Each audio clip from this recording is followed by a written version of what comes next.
We are spending 22 minutes today with Judd Hirsch, who is starring in a new CBS comedy, Superior Donuts on CBS. And I'm going to bet you, Judd, that every interview you've done, people have asked you, did they bribe you with donuts to get you to do the show? But I got to ask. They sent me a dozen donuts, and I said, what's that all about? And they said, it's a show. I said, okay, tell me about it, right?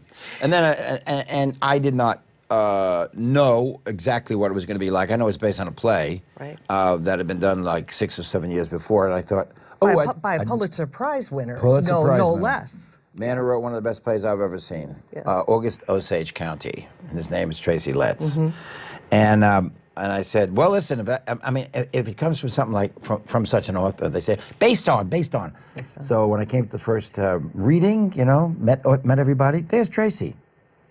And I think, ooh, is he going to write this? This is going to be something. They said, no, he's not interested in writing this. He's got another play he's doing. Okay.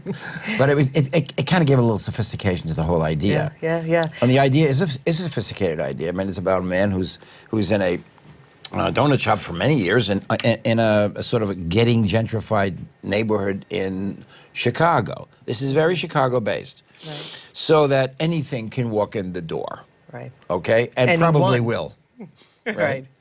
And that's the fun of it is, what else can happen to this guy? What else could happen to this place? Well, he hires this young man, and he says, I can change the whole thing for you. I can make you successful. I could turn this place into something, and of course, this is the old timer who says, don't bother. Right. Please don't do that to me. Right. And of course, it's going to go on that way. You know, you can write 1,000 stories. I know you can. Sure. We have a cop who would rather spend her time at the donut shop than be on the beat. Katie Segal, the great, I mean, can you get better? I don't think so. And by the way, all the rhythms are not the same. Katie has hers. I have mine. Jermaine Fowler, who's the young boy, right? The young kid. I call him a boy. He's 28. He's sort of a breakout stand-up comedian, right? A Showtime special. Yeah. He's a stand-up comedian, right? Yeah. I thought he's a live wire in the pilot. You cannot keep him still. Right. I mean, if you watch us shoot the show, the audience is watching him between the shots. Oh, really? Yeah, because he's continuous. Continuous. Yeah. I mean, I think somewhere along the line, someone's going to go in there and just cut the line and say, now you can sit down. He does not. He's the most lovable person that I've ever met doing anything in comedy. Because is any of it improvised? Or do you have to stick to the sitcom? Sometimes he'll come over to me and say, what if I say this? And I said, why don't you just do it? You know? So we would do it because we could always do it over. Right. You know? So we'd do a couple of things, you know. I said, if you do that, I'll do this, all right? Oh, I don't know. Don't tell me. Yeah. So once in a while, but Jermaine has many ideas, and he's one of the producers of the show, you know. So he has a lot to add. Right. And I somehow, you know, this old guy is going to be so grateful being with this bouncing ball, right? Yeah. Try to keep the bouncing ball from bouncing. You can't. And your character Arthur is a former '60s radical. Yeah. Right. Yeah. So a lot of room for. Right. We did a show about protests. Okay. While the protest was going on in the country, you know, the one in Los Angeles, the one in Chicago, in D.C. While we're doing it, you know, on our day off, between the time we started my day off, but before we came back to doing it, I went to the protest. I was one of those people in Los Angeles marching, 750,000 of us. Right. And so I said, man, it's interesting that we're doing a show about protest. We're protesting about a slumlord, a guy who's trying to kick these guys out of their house. And by the way it comes back is, it doesn't stay that way. It doesn't stay nasty. It doesn't stay as if we're against something and never happened. We all come back to unity because we realize something bad was done to that same slumlord, right? This is a real wonderful twist in this show. I'm not going to tell it because I think it's even worth seeing. So a little twist in this show that makes us... It's not like the central casting villain. Yeah. Everybody has different sides. If everything comes home, you really have a good show. I mean, that's what I've learned in television situation comedy. If it's a gang show, they all know each other, and as different as they are, somehow they all care about each other. And when there's a problem that looks like it's going to go out the window or down the street, it all comes home. Remember, we ain't getting out of this place. Right. In Taxi, we couldn't get out of that place, right? Everybody had dreams. It was wonderful. We all had dreams of being someplace else. I remember the pilot. I was just sitting on a table, and people were walking in, like a new one. Mary Lou Henner walks in. She says she's just starting that day. She says, "Why is everybody so angry here?" And I said, "You see that guy over there? He's a boxer. You see that guy over there?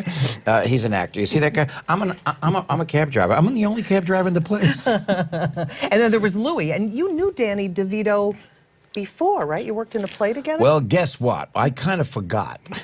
And then when I saw him, I went, "Ooh. Oh, dear me. I know you. I hope he remembers it the way I did." Philadelphia, about 1970, okay? We were in a play. We actually closed that playhouse with this play. It was a rock opera. The first one, all right? Okay. Not Tommy, a different one. First one. Okay. All right? He played my dog. No wonder he was angry when he was Louis. Then he came over and reminded me about this. And I said, I didn't want to say it, but yes, you did. Yes, because he had a song and I had a song. And it was, I mean, this was the most extraordinary thing I've ever been in. I don't think you wouldn't do it now, you know. Really good band, you know. And it was called The Line of Least Existence. Look it up. Nobody's ever done it before or after. On Taxi, did you all just click right away, or did it take a while to become sort of a family on set? Well, you know, it's like everybody watched each other for what we either knew about or didn't know about. It was almost like it's awful quick. It's awful quick when you got to start working with a bunch of people that you really don't know. Mm-hmm. Whatever they've heard about you is all like, oh, great, you know. Mm-hmm. Whenever they find out about you, we had very forward people, you know. Yeah. I mean, we kind of bumped into each other really easily. In a bad way, or no, in a good way. In a good way. You know, and then, I mean, you know, Tony Danza wasn't even an actor, right? Right. And I kind of loved him. He said, and he immediately came over to me. He said, "Hey, you've been doing this stuff a lot, you know?" He said, "Tell me when I'm no good." I'm thinking, Tony, you're such a natural. What are you asking me for? That's the way it was. It was almost, it was young. Okay, let's put it that way. It was young. Everybody was young. I wasn't that young, but they were. And you were on the same lot, right, with all the other, was it Paramount stars? This was the big ABC, the big ABC lineup. Now I read, I think it was an interview with Danny DeVito saying it was a lot of fun. It was a lot of fun when you were done shooting. Yeah, you know. What was that like? Oh, well, you know, everybody we just got into each other's lives. Mm-hmm. Well, let me put it very simply. We got into each other's lives, and we were inseparable. I mean, we would go out with each other. We would we would go to events. We would become events. People would follow us with cameras, and you know, you get yourself. I mean, we hated it, but we would get into those awful magazines, all complete made-up stories. You know, none of us admitted what we were doing. Well, was there a story that was true? Was there anything that was particularly wild and crazy that you remember from those days?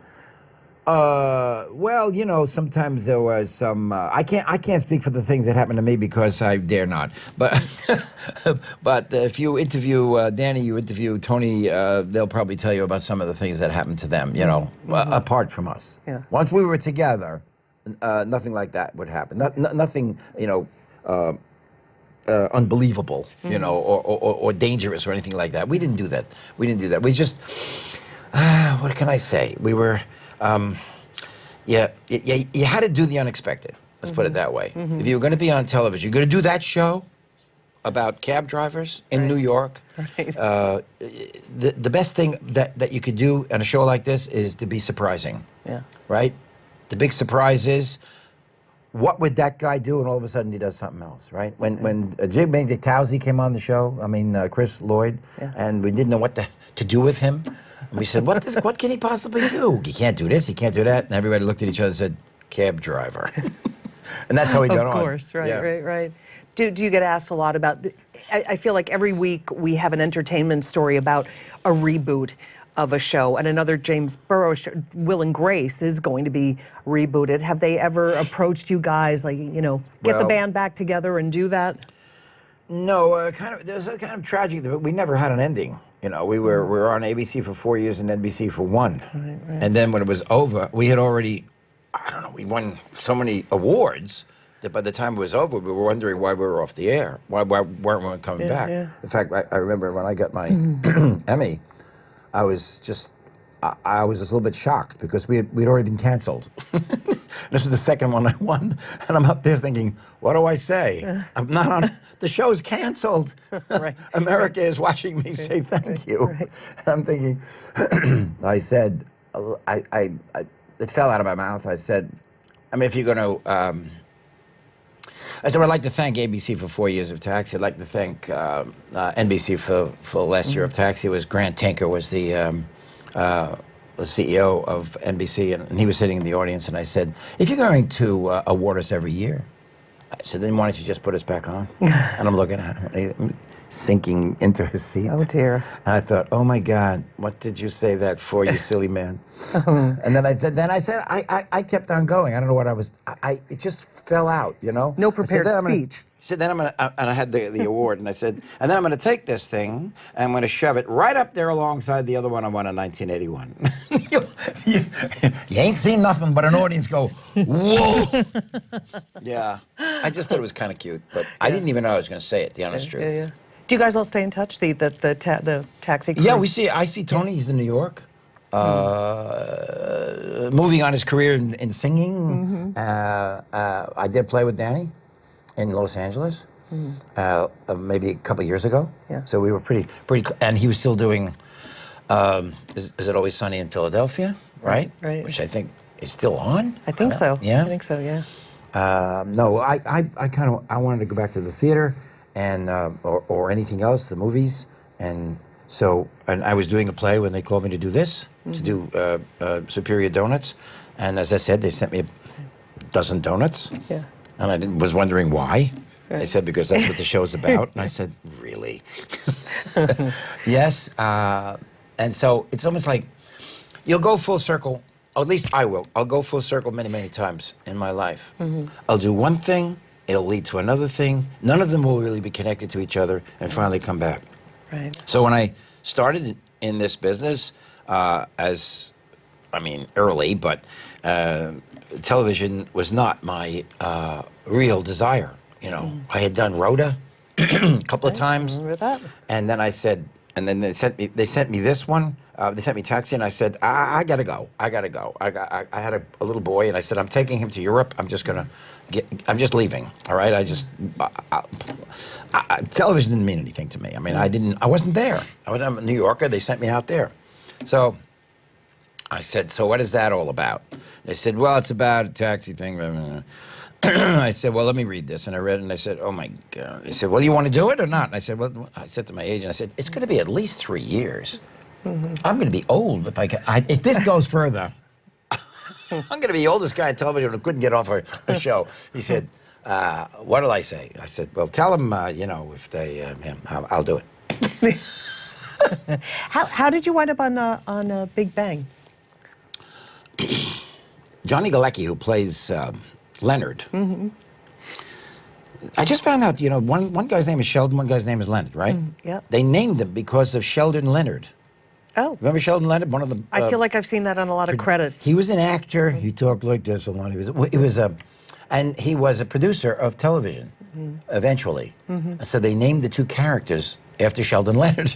Don't ask me why. So you're Leonard. Johnny Galecki came to me. We were doing we were doing this kind of a celebration of Jimmy Burrows, our director. He had directed 1,000 shows by this time. He did the pilots of everything you've seen on television, Right. including The Big Bang Theory. He actually did the pilot of that. He did not direct that show eventually. And he did the pilots of, like Friends, Right. Taxi. Taxi he was director of. So we were there to celebrate him. And at the end of it all, And Johnny Galecki was there with the people of Big Bang, and he just, I was going home, and he just stopped me and he said, hey, listen, I really, and he keeps looking at the floor for some strange reason. That's Johnny. And he said, I don't have a father on Big Bang. He said, would you be it? I go like, yeah, okay. Okay. You talking to me? So he's just a charming guy, you know? And I thought, what a wonderful idea. Why not? Had no idea what we were going to write for. I didn't even know I was going to play, you know, anthropologist or whatever, but they didn't tell me. I just looked at Johnny, and I really like this guy. I really like I watched that show, and I like his character, because for some reason he said, my character on Taxi reminded him of his character in this because they did the same thing. Most sensible, right? Around a bunch of lunatics. The Rock. Right, yeah. The Rock. Yeah. So I understood, so the genes shall travel, eh? Okay, good, great. So I had a great time. You're from the Bronx, right? Yeah. Yeah. Can you hear it? We all fall into our New York accents, Yes, I think, I am. after I am a from while. the Bronx. And is it true that you actually had a physics degree? Yeah, I have a degree in physics. Yeah. So that career didn't work out. Well, actually, no. It's not that it didn't work out; I didn't pursue it. I just got the degree. And then you got. I was going to be an engineer. Let's put it this way.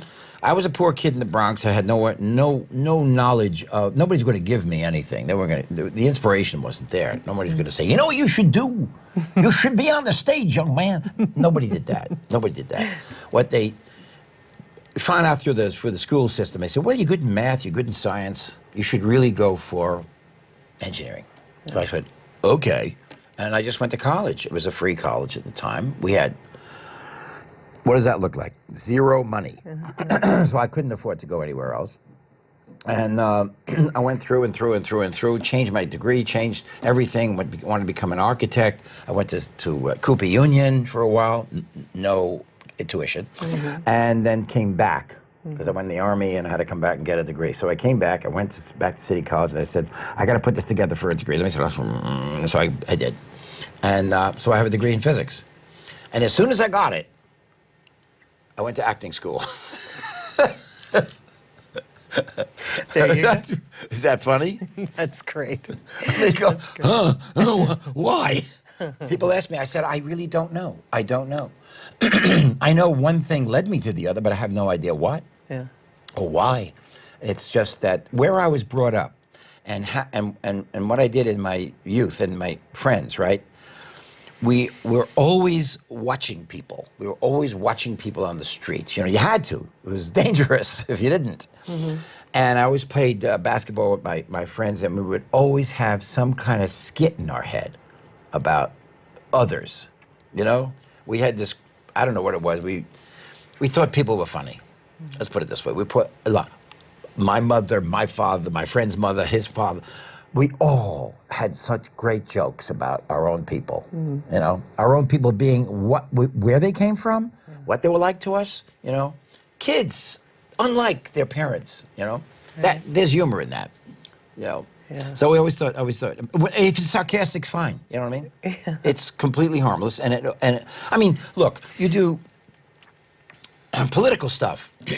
What are you going to do? There's a tremendous amount of sarcasm, and it always works because it's funny. You know, it is funny. I mean, Saturday Night Live doesn't live with anything but that. Yeah. However, you know, I don't know how I became an actor. I really don't. I know I went to acting school, and I know I was very, very moved by what you can do. I mean, if I can't move anybody, if I can't make you feel something, then I'm a failure. We definitely make us laugh on the new show. I have to ask you one last question. If you could spend 22 minutes with anybody, who would you want to spend 22 minutes with? Oh, wow. I'd want to spend 22 minutes with one of the best directors of movies that I can think of, and just get the chance to either watch him work or, you know, it's like being in the middle of it all. Instead of being on the outside or just being the one who has to perform something, I would like to be sort of like the eyes and ears of the inside of something, like make something happen, you know? I always thought a lot of writers. you know. And you say, well, maybe you could do that. And I think, I don't. I don't get time off enough to write anything, Right, yeah. only to do others. But yeah, I would. The other 22 minutes I would spend probably in the woods. In the woods. Yeah. Just alone. Yeah, well, more or less. Yeah. Or maybe with my son, which, you know, going through some wonderful mountainous territory that I've never seen before. Sounds like fun. Yeah. And then back to the set where you are in Chicago on Superior Donuts, and it's going to be on CBS television. And We don't shoot in Chicago, but no. Where do you yeah, shoot? we shoot in Los Angeles. In LA. Yeah. Okay. So yes, you see, at the beginning of a show, the elements are all there for you to use. And Chicago should be, it's the city just that we're in, and everything outside the door. And it's present tense. No matter what happens now, at this time, to Chicago, to us, in the world, we will be able to incorporate in the show. Because it's about the life necessities of things that are going on in a donut shop, right? And as I said, what walks in the door will matter. You know, we have really wonderful writers. I have to admit, we have wonderful writers because when we do, we'll do a scene. Remember, we have an audience, right? That helps. That's nice. Do a scene, and the director will say, "Cut! Just a moment." Everybody gets together and see what else can we do, and we do another one. Right. Or they add a whole other bunch of jokes or language or whatever, or a situation, and we come out with, and the audience just says, we haven't seen that one yet, right? This kind of show this is. Yeah. I've never been on one like that. Well, if every show's as funny as the pilot, really enjoyed it. So great to see you back on TV, and so great to have you here Thank for you. 22 minutes. Judd Thank you Hirsch. very much. What a great pleasure. Okay, very good.